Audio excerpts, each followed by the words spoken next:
Despite temperatures below -20 degrees Celsius, 100,000 people protested in Poland in January against the Anti-Counterfeiting Trade Agreement, or ACTA. In the end, Poland's Prime Minister Donald Tusk bowed to the pressure.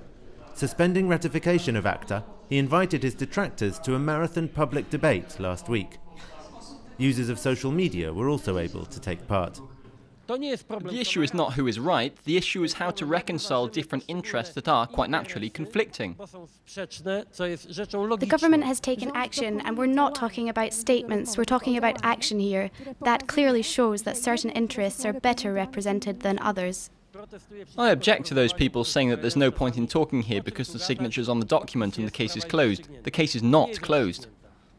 Many activists, however, see little scope for compromise.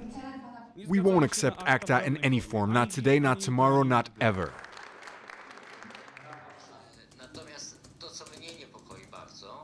Katarzyna Szymielewicz of the Panoptykon Foundation, which campaigns against surveillance of all kinds, refused to attend what she thought could just be a PR operation. But she watched and tweeted the debate online. For her, it's not a case of conflicting interests, as Tusk says, but of fundamental rights. ACTA is a huge symbol, a huge sign of a very worrying trend in internet policy. The trend that goes against liberties, against due process, against fundamental rights like the right to information, the right to privacy, in favor of economic interests. Young people like the lawyers who formed Panoptykon have led Poland's movement against ACTA. The very idea of restricting internet freedom has touched a nerve with an entire generation. Poland signing up to ACTA for today's young Poles represents the same thing as the communists' attempt to confiscate passports and prevent people from travelling for the older generation, so it's not surprising they're protesting. Some members of the older generation have joined the protests.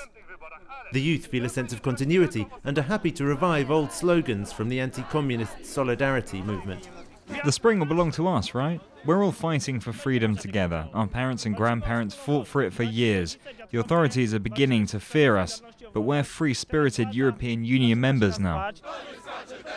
The protesters plan to keep up the pressure until the European Parliament votes on ACTA in June.